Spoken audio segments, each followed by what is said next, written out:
Assalamualaikum warahmatullahi wabarakatuh. Semangat pagi. Alhamdulillahirrahmanirrahim. Puji dan syukur kepada Tuhan pada kesempatan yang baik ini. Kami akan menyampaikan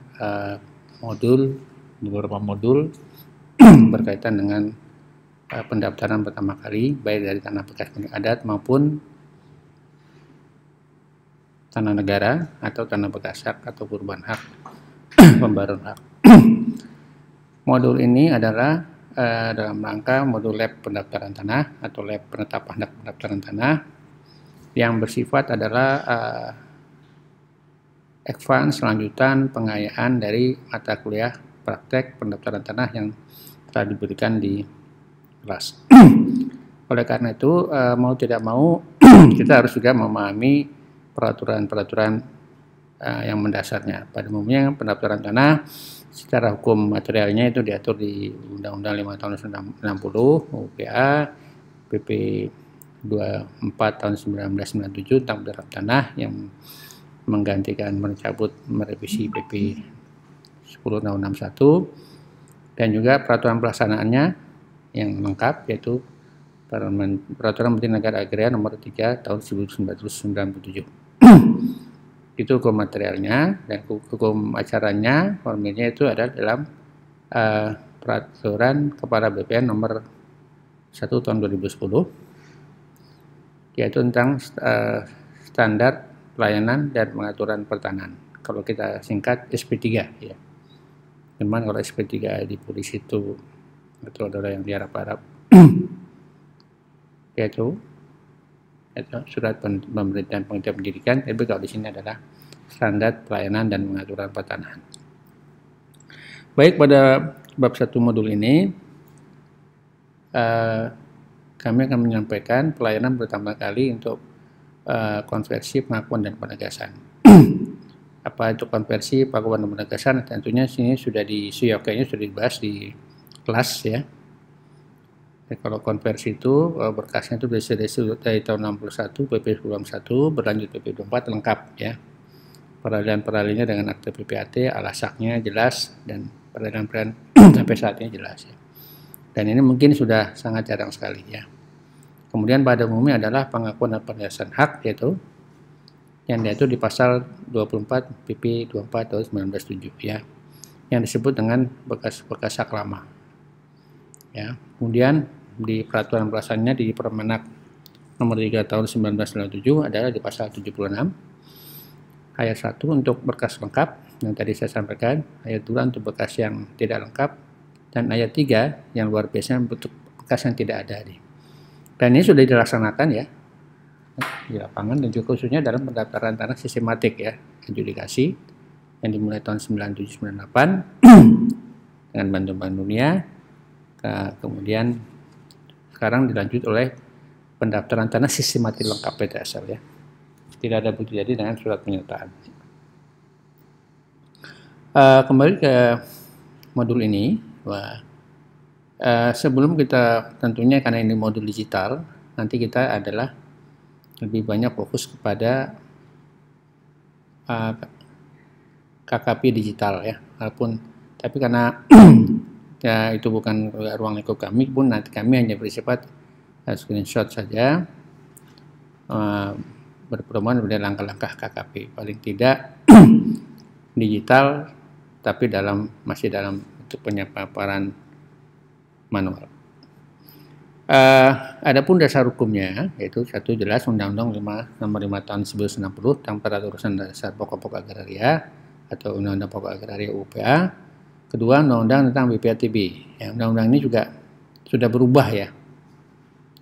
Sudah tidak lagi Undang-Undang 2197 2020, tapi ada Undang-Undang nomor 28 tahun 2009 tentang pajak daerah. Jadi BPATB telah diserahkan kepada daerah, jadi pajak income daerah. Kemudian pajak penghasilannya PP nomor 4 tahun 1994, Junto PP nomor 76 1996 berubah terus ya, 98, sampai yang terakhir adalah PP nomor 34 tahun 2016. Jadi pajak itu tidak lagi ada limit 60, tapi dari berapapun kena limit di bawah 60, hanya hanya persentasenya tidak 5% tapi hanya 2,5%.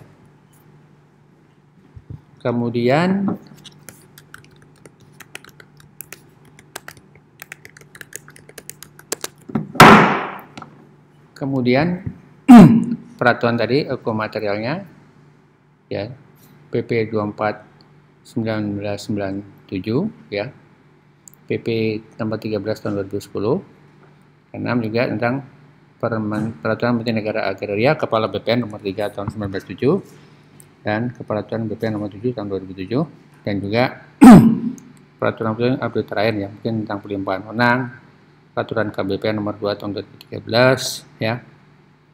Kemudian malah mungkin sekarang ada PTSR ya, 6 tahun 2018. Adapun pelayanan persyaratan standarnya yaitu 1.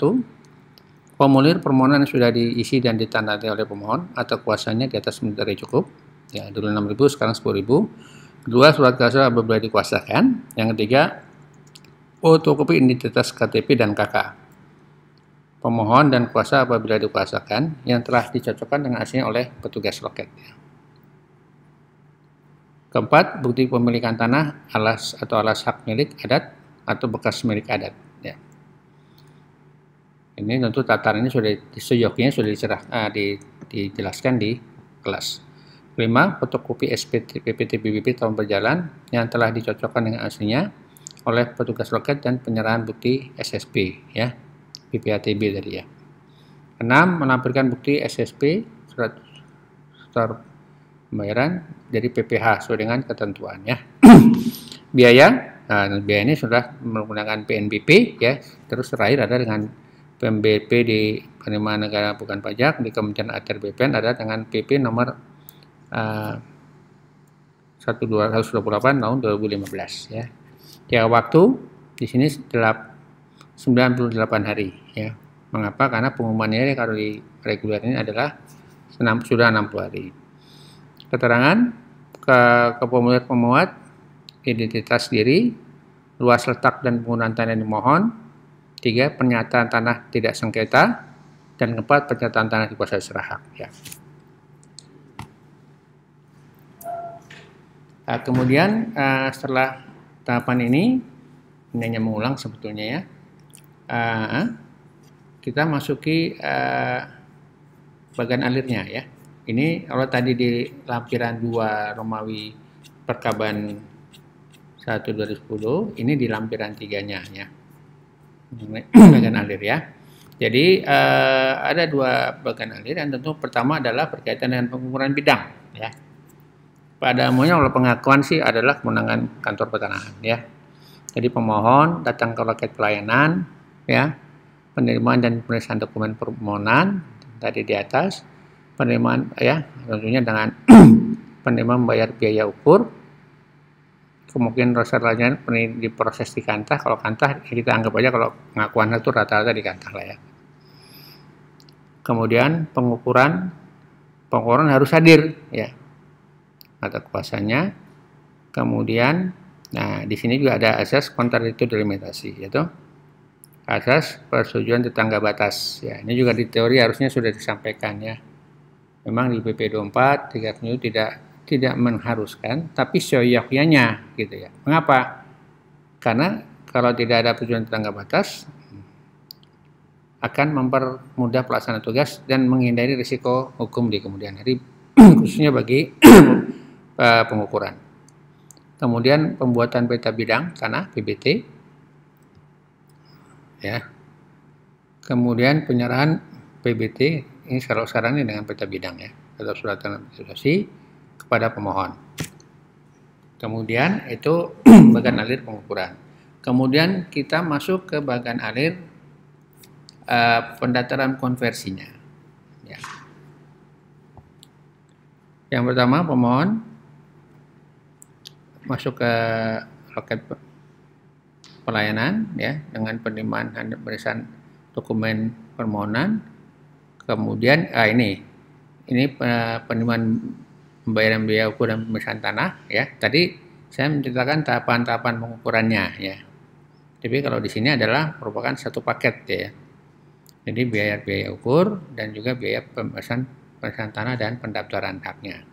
Kemudian proses layanannya, pengukuran dan pemeriksaan tanah, pemohon harus hadir ya. Kemudian pengumuman kalau ya sporadik, berdasarkan PP 2497 ada 60 hari.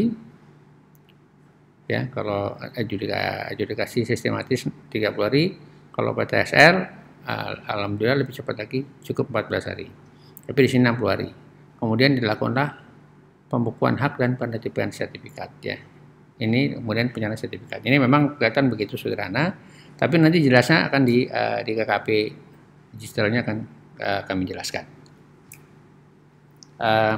Saya rasa cukup. Kemudian tahapan berikutnya kita masuk kepada penjelasan daripada KKP digitalnya, alurnya.